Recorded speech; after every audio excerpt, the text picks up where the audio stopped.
En su novela Aventuras de Robinson Crusoe, Daniel Defoe cuenta las peripecias de un náufrago que se creía solo en una isla perdida en medio del océano hasta que hizo un descubrimiento que cambió su vida.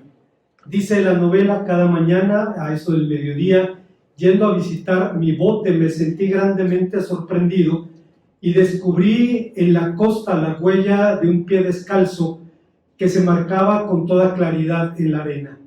Me quedé como fulminado por un rayo, o como ante la presencia de una aparición. Escuché recorriendo con la mirada en torno mío, y nada oí y nada se dejaba ver. Trepé a las tierras más altas para mirar desde allí, anduve por la playa inspeccionando cada sitio, pero nada encontré salvo esa única huella. Empecinado, busqué de nuevo preguntándome si no me estaría llevando para alguna fantasía, pero pronto tuve que desechar esa idea porque la huella era exactamente la de un pie humano, con su talón, sus dedos y su forma característica. No podía imaginar la procedencia de aquel pie, y después de debatir en mí mismo innumerables y confusos pensamientos, regresé a mi fortificación. Era tal el terror que me había invadido. A cada paso me daba vuelta para mirar el entorno, confundía cada arbusto y cada árbol y veía a un hombre en cada tronco. Imposible es describir las distintas formas en que la imaginación sobreexcitada me hacía ver cosas, las extrañas ideas que cruzaban mi mente, hasta que de pronto me dejé arrebatar por sus enfermizas fantasías mientras hacía el camino de regreso. Según la novela, los temores de Robinson eran justificados, pues esa isla era el lugar donde los caníbales hacían sus parrilladas. Así que la visión de una sola huella secuestró el corazón del hombre. Guardando el sentido de proporción, el Salmo 19 nos cuenta una historia semejante. Nos dice que el universo está lleno de las huellas de una mano, de las evidencias dactilares que están allí y que demandan de nosotros una respuesta. Veamos cuáles son esas evidencias y la respuesta que demandan de nosotros. Antes, hermanos, de pensar en las enseñanzas de este pasaje, quisiera comentar con ustedes que hace unos meses la hermana Elizabeth Camacho, la hija de nuestra hermana Delfina, que es decano académico del Seminario Lomas Verdes, me invitó a compartir un curso sobre el libro de los Salmos. Y fue una bendición porque tuve la oportunidad de reestudiar el libro de los Salmos desde la introducción hasta el análisis de algunos textos en particular, contando ahora con una serie de recursos que no tuve a la mano cuando era estudiante. Tenía un estudio de los Salmos que hizo Dietrich Bonhoeffer y otro que hizo C.S. Lewis. Y ahora entiendo por qué alguien dijo que si Bonhoeffer era luterano y C.S. Lewis era británico, uno era luterano y el otro era anglicano, ¿por qué sin embargo sentía tanta fascinación por ambos autores? Y esta persona descubrió, bueno, una cosa que los une, además de ser creyentes, hombres de Dios, hombres de fe, etc., es que escribieron comentarios sobre los Salmos. Y es verdad, son obras muy pequeñas, realmente no comentan el texto de los Salmos, pero hacen estudios muy interesantes sobre la temática de los mismos. Y recuerdo, fue C.S. Lewis quien desarrolla un tema sobre los salmos de la naturaleza. Dice que algunos salmos hablan de la naturaleza, el Salmo 19, el Salmo 104, entre otros, pero dice cosas sorprendentes. Lo primero que dice, hermanos, es que la idea de naturaleza es relativamente reciente en la literatura.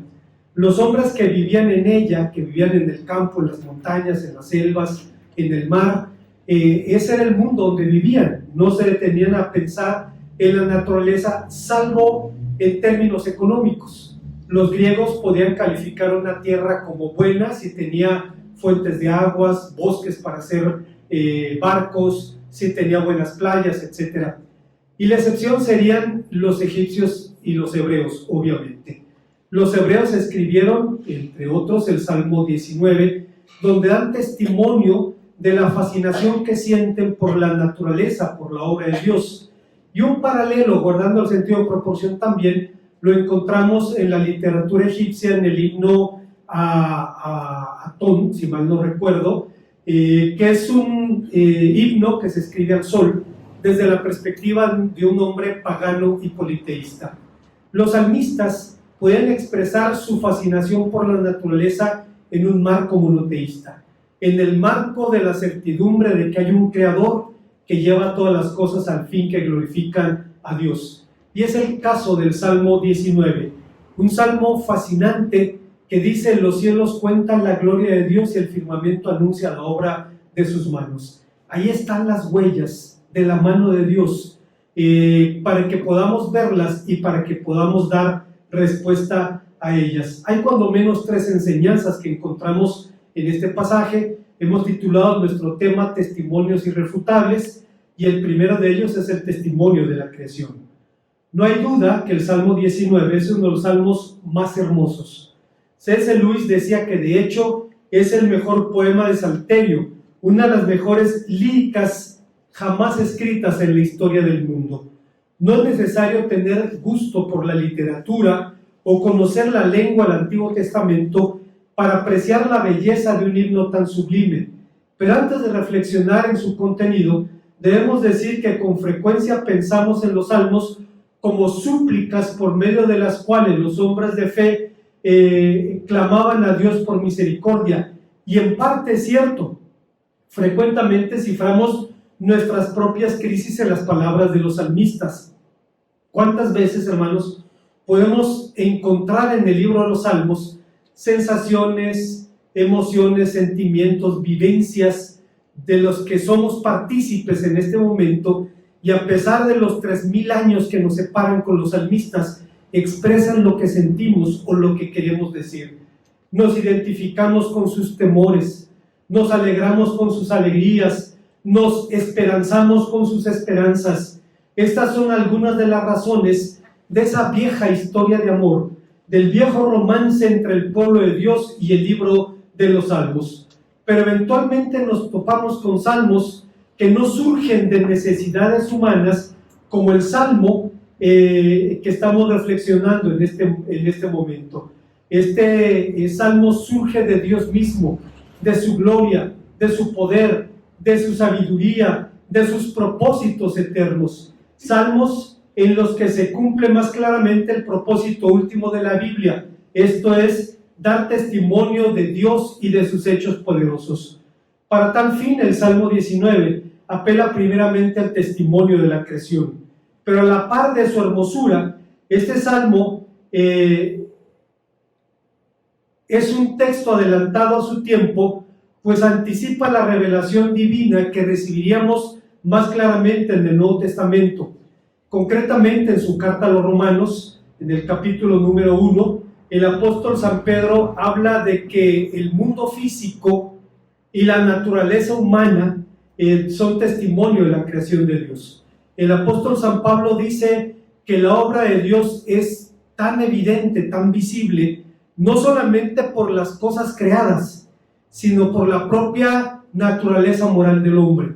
Todos los hombres tenemos dentro de nosotros la conciencia del bien y del mal. Podemos tener diferentes opiniones respecto a qué es específicamente bueno o qué es malo, pero hay una noción allí, hay un pudor moral en nuestro interior. Y el salmista principia diciendo: los cielos cuentan la gloria de Dios y el firmamento anuncia la obra de sus manos.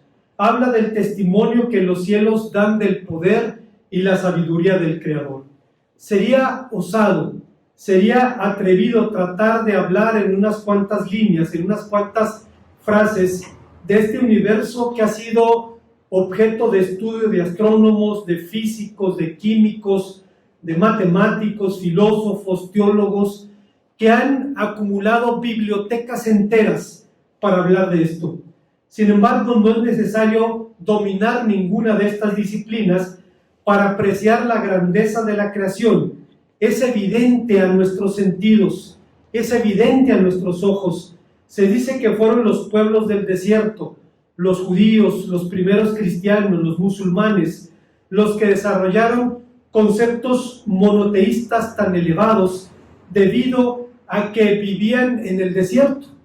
y ante la inmensidad de un cielo abierto ante sus ojos, pudieron pensar que si Dios había hecho todo esto, entonces Dios tenía que ser todavía más grande que lo que había creado. Honestamente ignoro si fue así, porque la palabra de Dios nos dice que lo que conocemos de Él es lo que Dios ha dado a conocer. Pero si lo hicieron, fue en respuesta a la magnificencia de la creación que era evidente ante sus ojos. Pero el testimonio de los cielos no consiste en imágenes estáticas o mudas. Anuncian su mensaje con una voz audible en medio de su silencio. El salmista dice que la creación da testimonio de Dios de forma ininterrumpida. Un día emite palabra a otro día y una noche a otra noche declara sabiduría. August Toluk, un panteísta escéptico que después se convirtió al cristianismo y llegó a ser un brillante predicador, dijo: aunque todos los predicadores de la tierra callaran y toda voz humana cesase de publicar la gloria de Dios, los cielos arriba no cesarían de declarar y proclamar su majestad y gloria. Aunque la naturaleza se mantuviese en silencio cuando el sol en su gloria alcanza su cenit en el cielo azul, aunque el mundo quedara en silencio festivo cuando las estrellas brillan en la noche, con todo, el salmista dice que hablan, sí, un silencio santo que es hablar siempre que haya un oído dispuesto a escuchar. En los versículos 4 al versículo número 6, el salmista fija su atención en el sol, lo que me recuerda un poema de Alfonso Reyes, un diplomático y hombre de letras mexicano. Fue embajador en Brasil en los años 60 y escribió un poema que a mí me encanta porque me hace recordar mi infancia. No cabe duda, de niño a mí me perseguía el sol. Andaba detrás de mí como perrito faldero, despeinado y dulce, claro y amarillo, ese sol con sueño que sigue a los niños. Saltaba de patio en patio, se revolcaba en mi alcoba y algunas veces lo espantaba con la escoba, y a la mañana siguiente estaba otra vez conmigo, despeinado y dulce, claro y amarillo, ese sol con sueño que sigue a los niños. Yo no sé si usted en su infancia llegó a tener la sensación de que el sol o la luna lo seguían, que iba caminando y volteaba de reojo y daba un paso y ahí avanzaba. Es una sensación muy poderosa cuando uno es niño, y Alfonso Reyes hablaba de esto en su poema Sol de Monterrey. Digo esto con respecto al vocabulario del Salmo. David presenta al sol como un novio engalanado que sale de su tienda, como un guerrero poderoso que se dispone a recorrer el camino, llenándolo todo con su luz y calor. Teodoreto, un padre apostólico del siglo V, dice respecto a esta bendición: menciona al calor en vez de la luz. Un fuego encendido por un hombre calienta solo a los que están cerca. El sol, aunque enviando sus rayos desde tan lejos, reparte calor con su luz. Como sabemos, hermanos, estrictamente hablando, el sol no recorre el cielo de un extremo al otro. Es la tierra la que gira en torno al sol. Pero David no hablaba como astrónomo, sino como poeta. Utilizaba un lenguaje pletórico de testimonios de la creación divina. El sol, que curiosamente en hebreo suele ser una palabra femenina, es descrito aquí con una figura masculina, como un varón de guerra, como un hombre fuerte, como un paladín veloz y gigantesco que domina el espacio diurno, así como las estrellas dominan el nocturno, como nos dice el Salmo número 8. Pero la figura del sol tiene aquí rasgos domésticos, aunque proyectados a una escala cósmica. Tiene una tienda que es su recámara, donde pasa sus noches de amor. Esa tienda se encuentra o se oculta en el horizonte inalcanzable, donde ha sido montado por Dios mismo, y de ahí se levanta fresco cada mañana y sale de casa para hacer su recorrido, el recorrido diario que Dios le ha asignado. la primer huella dactilar, el primer testimonio que tenemos en el Salmo 19 es la creación. Hay una segunda enseñanza que encontramos en el pasaje. Estamos hablando de 3 testimonios irrefutables y el segundo de ellos es el testimonio de las Escrituras. De esto, hermanos, podemos decir que Nezahualcóyotl, el rey poeta de Texcoco, quien entre las tinieblas del paganismo precolombino se declaró monoteísta, escribió varios poemas aquel al que denominaba o llamaba el dador de la vida. En uno de ellos dice: no hay ninguna parte donde pueda estar la casa del inventor de sí mismo. Dios, el Señor nuestro, en todas partes es invocado, en todas partes es venerado. Se busca su gloria, se busca su fama en la tierra. Él es quien inventa todas las cosas. Él es el que se inventa a sí mismo. Dios en todas partes es invocado, en todas partes es también reverenciado. Se busca su gloria y su fama en la tierra. Nadie puede aquí, nadie puede ser amigo del dador de la vida.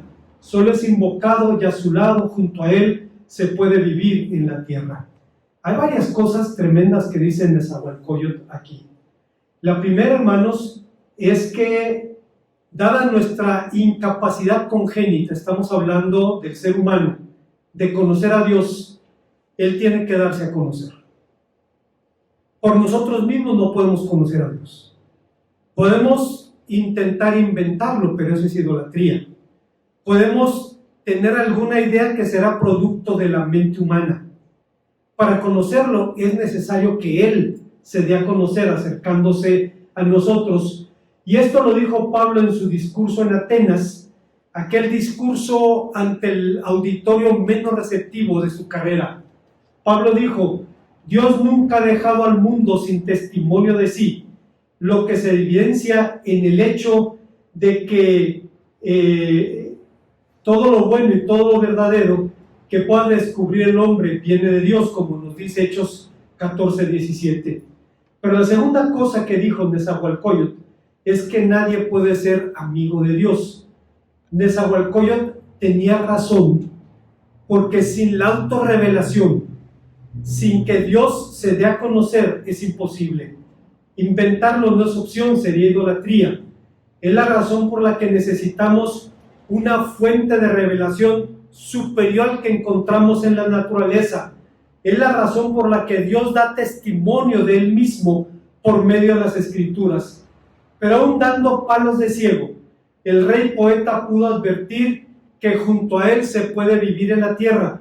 Es decir, que aunque no lo conozcamos totalmente, aunque fuera ese gran desconocido, podía darle sentido a su vida.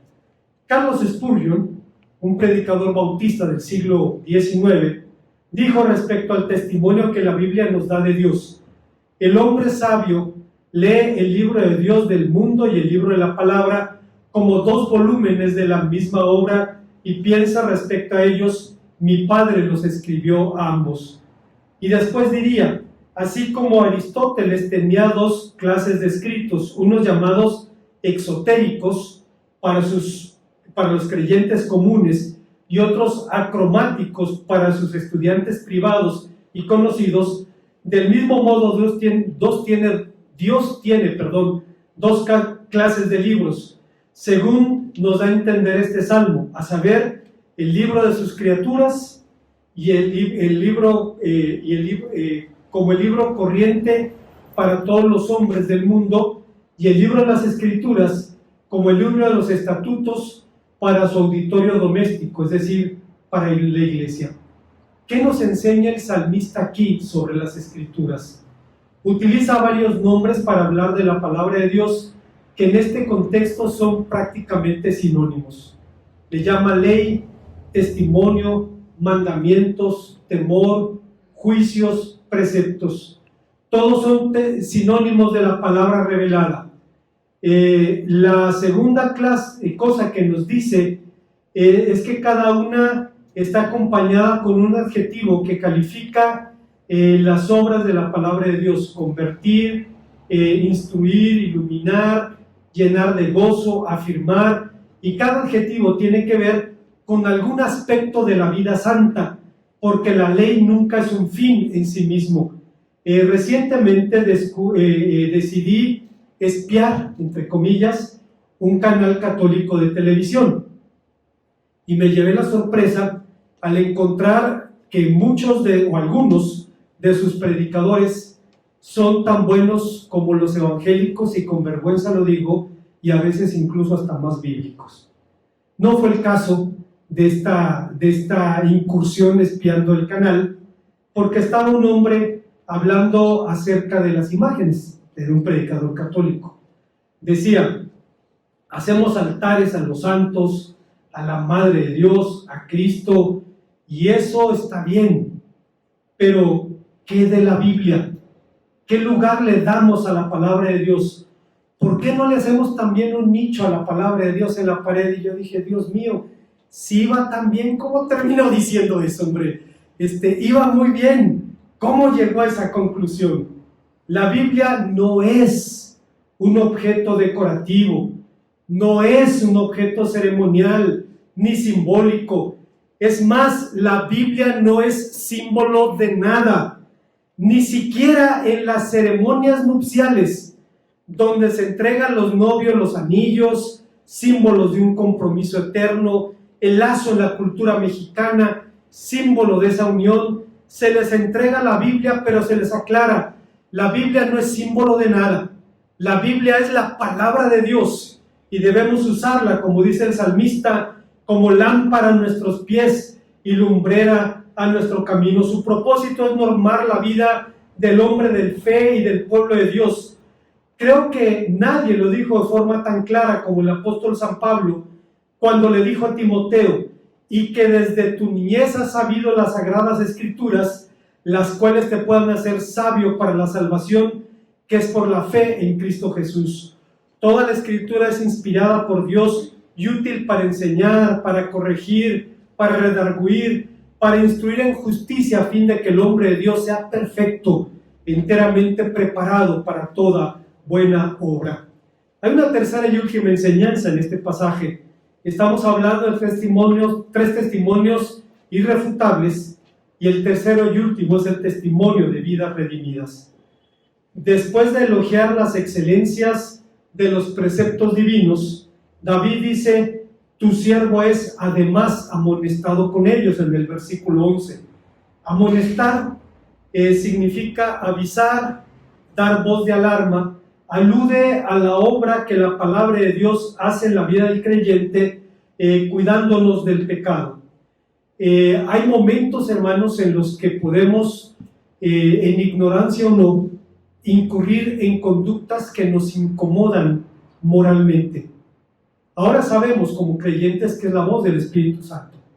Y cuando vamos a la Escritura e identificamos actitudes o hechos, omisiones o acciones de nuestra parte que no son afines a la palabra de Dios, entonces descubrimos que el Espíritu Santo habla a nuestra vida y lo hace también a través de las Escrituras.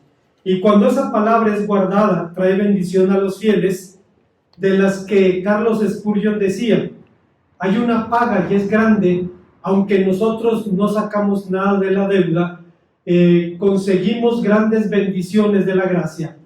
Amonestado por la palabra, el salmista declara que el único que puede librarnos de nuestros puntos ciegos es el Señor. ¿Quién podrá entender sus propios errores? Líbrame de los que me son ocultos. Quien maneja sabe que hay puntos ciegos, y de pronto pasa un vehículo, no lo vi. Y lo mismo ocurre en la vida moral. Tenemos puntos ciegos, cosas que no alcanzamos a ver. ¿Quién podrá entender nuestros propios errores? Líbrame de los que me son ocultos, dice el salmista. Alguien dijo de estas ideas: el autor habla casi con claridad y precisión paulinas. Descubierta su impotencia radical, el hombre se vuelve a Dios pidiendo auxilio, y es por este segundo paso que la ley le libra medianamente o le encamina hacia la liberación. Solo la acción de Dios puede hacer inocente e íntegro al hombre, devolviéndole inocencia e integridad. Solo entonces puede el hombre entonar la alabanza, uniendo mente y labios, esperando que Dios lo acepte. El salmista sabía: hay cosas que no puedo ver de mí mismo, pero la palabra de Dios me revela. Dicha obra puede resultar inexplicable para el hombre natural. Henry M. Stanley, un periodista incrédulo, era británico, que se propuso emprender una hazaña y era localizar al doctor David Livingstone. Livingstone se fue de misionero al África y se perdió su pista durante años, y entonces un periódico en Londres ofreció una recompensa a quien pudiera encontrarlo o encontrar sus restos. Henry M. Stanley aceptó el reto y caminó durante meses recorriendo los pasos de David Livingstone, y donde quiera que llegaban le decían que sí, que ese hombre había pasado por allí. Cuando lo encontró, dice que quiso abrazarlo, pero al tratar de acercarse vio que los africanos y los árabes que estaban con David Livingstone echaron mano a la cintura. Dice, en cuanto se quería acercar, y entonces sabía: no lo puedes tocar, es una figura de autoridad para ellos. Entonces se descubrió y dijo: el doctor Livingstone, supongo.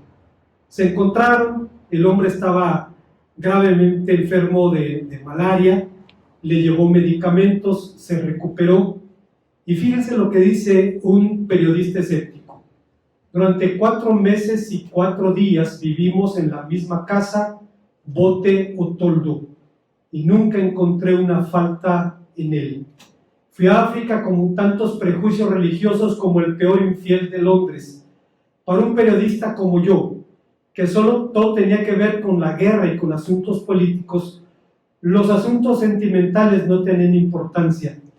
Y entonces tuve mucho tiempo para la meditación.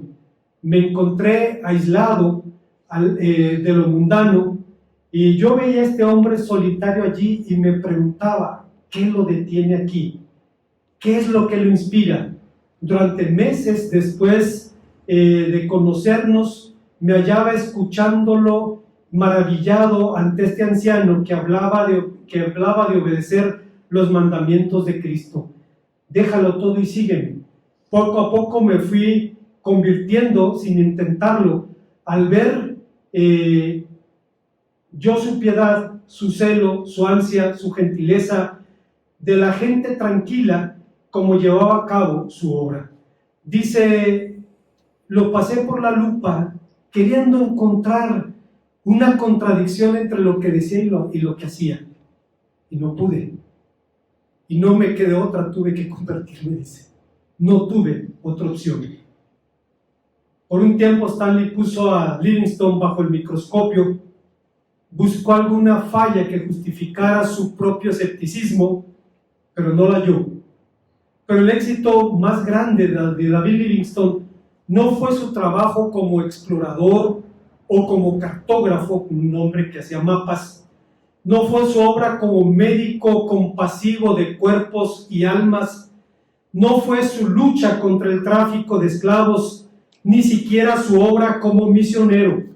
Su logro más grande fue caminar con Cristo y vivir para Él cada día de su vida.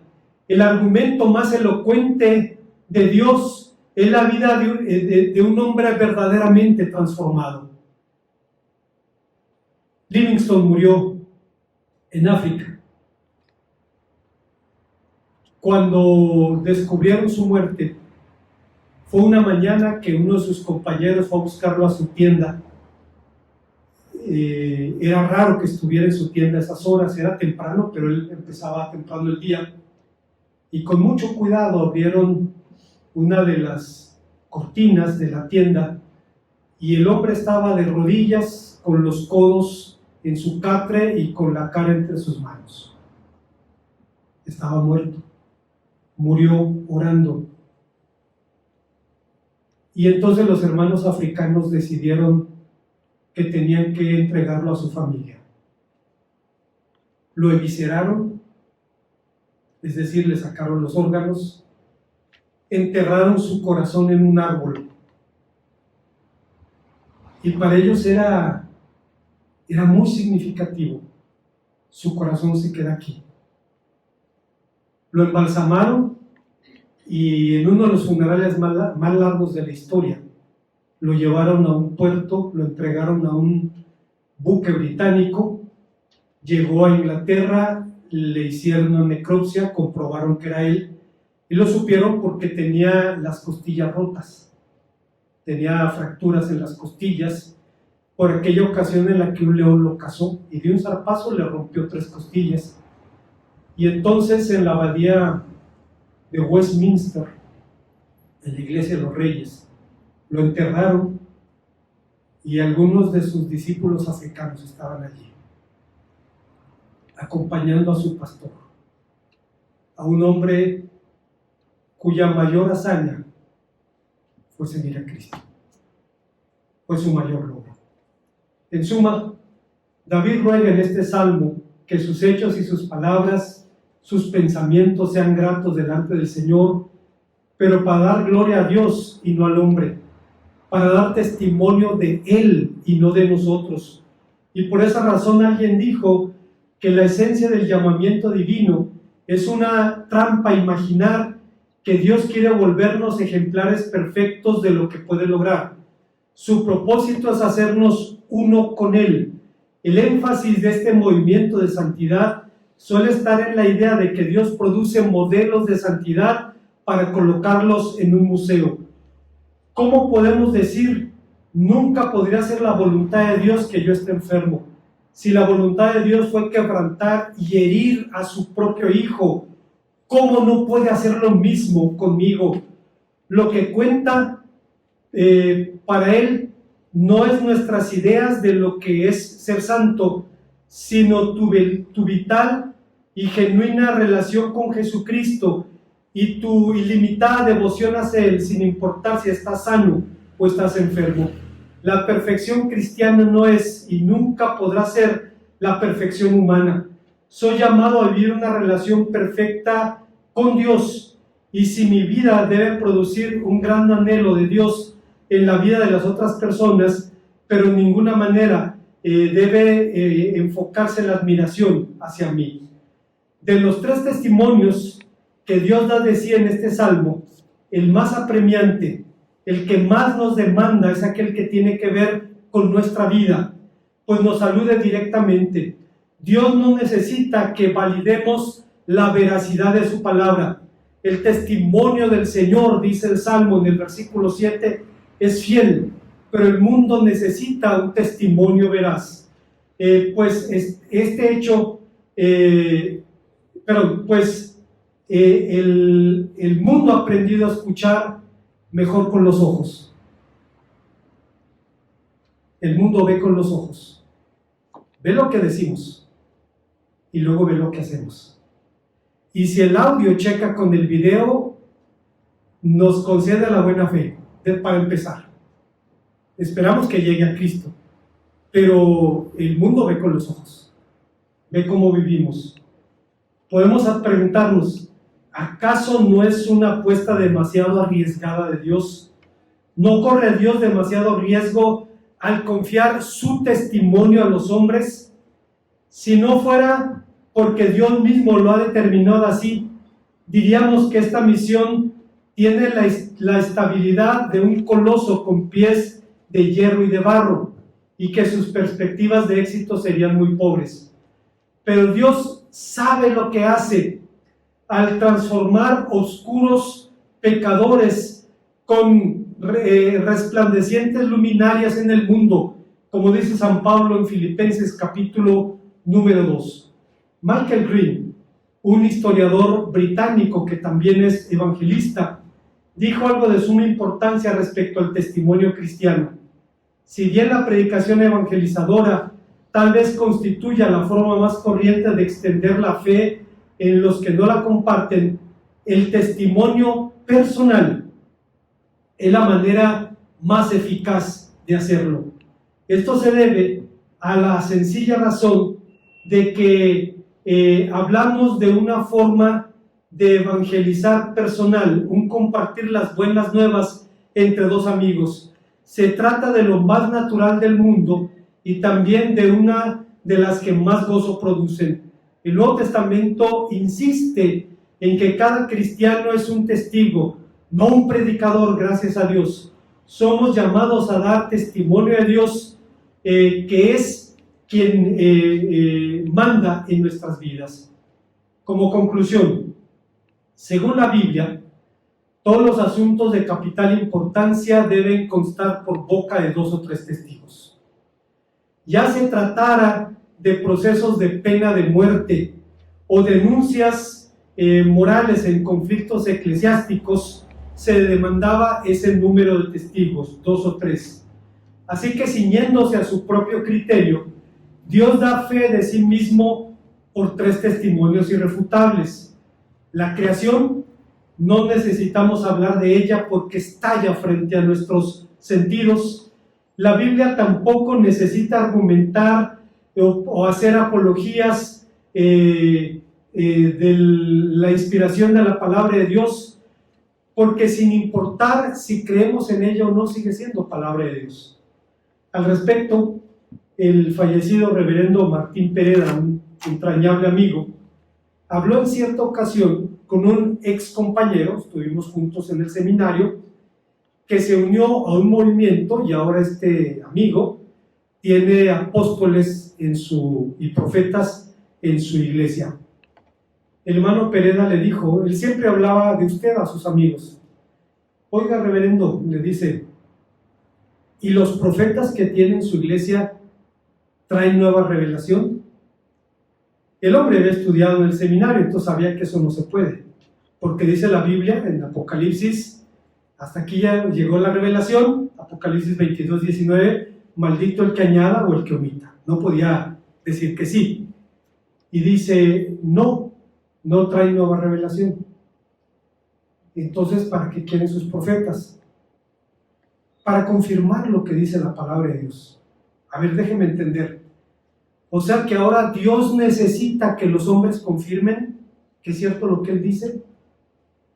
Y el amigo no tuvo palabras para responder. Después el hermano Pereda diría, si esos profetas no traen nueva revelación, ¿para qué los queremos? Y si traen nueva revelación, ¿para qué los queremos? Porque la revelación ya está allí. ¿Cuál fue entonces la respuesta de este salmo que demanda de nosotros? Demanda nuestra fe y nuestro compromiso con el testimonio. Hablando sobre nuestra vocación como testigos y comentando sobre el texto donde Ananías reveló a Pablo los alcances de su futuro ministerio apostólico, Carlos Spurgeon dijo, Pablo fue elegido para ver y oír al Señor que hablaba desde el cielo. Esta elección divina fue un elevado privilegio de Pablo, pero no tenía como propósito acabar allí, sino que tenía como propósito ejercer influencia sobre otros, sí, sobre todos los hombres. Es a Pablo a quien Europa le debe este privilegio.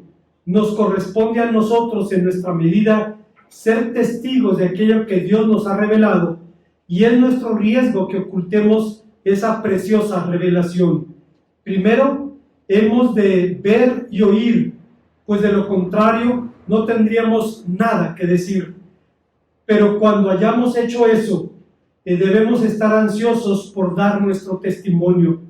Ha de ser personal, ser testigo, ha de ser por Cristo, ser testigo suyo, ha de ser constante, ha de ser una tarea absorbente. Hemos de hacerlo encima de todas las cosas y excluyendo muchas cosas. Nuestro testimonio no ha de ser para algunos escogidos, sino para todos los hombres y a todos los que podamos llegar, jóvenes, viejos, ricos, pobres, buenos, malos. No hemos de quedarnos callados nunca, como aquellos poseídos por un espíritu mudo, pues el texto está entre nosotros con una orden y una promesa. y no debemos perderla. Spurgeon estaba comentando ese pasaje donde Saulo de Tarso se queda ciego, va a la casa de Simón el curtidor y se le dice: ve allí y se te dirá lo que debes hacer. Y el mismo Espíritu le dice a un hombre llamado Ananías: ve a la casa de Simón el curtidor, está en tal lugar, allá hay un hombre que ora. Saulo de Tarso: Señor, es el que persigue a tu iglesia, ve, porque instrumento escogido me es este, y llevará mi nombre delante de reyes y de los gentiles, y yo le enseñaré cuánto es necesario padecer por causa de mi nombre. No puedo dejar de conmoverme, hermanos, se me eriza la piel cuando imagino el cuadro que llega a Ananías y sin mediar palabra le dice: hermano Saulo, el Señor Jesús que se te apareció en el camino te sana. Cayeron como escamas de sus ojos y, hermanos, fue el inicio del ministerio de un gigante. Comió, bebió, empezó a predicar allí. Después fue a Arabia, al Sinaí, donde todo empezó, a releer su Biblia, a comprobar si era verdad lo que dijo el Señor Jesús: escudriñar las Escrituras porque ellas dan testimonio de mí. Y ahí estaba. Y cuando vuelve, dice: me propuse no saber otra cosa sino a Cristo y a este crucificado. La bendición que tenemos, hermanos, es que Dios nos hace partícipes del mismo llamamiento. 3 testimonios irrefutables en el Salmo 19. Testimonio de la creación, el testimonio de la palabra y el testimonio de vidas redimidas. Oremos a nuestro Dios. Gracias, Padre Santo, te damos una vez más porque nos permites venir a tu palabra y encontrarnos en ella, Señor, con 3 testimonios de lo que tú haces por ser quien eres. Bendito seas por esto, en Cristo Jesús. Amén.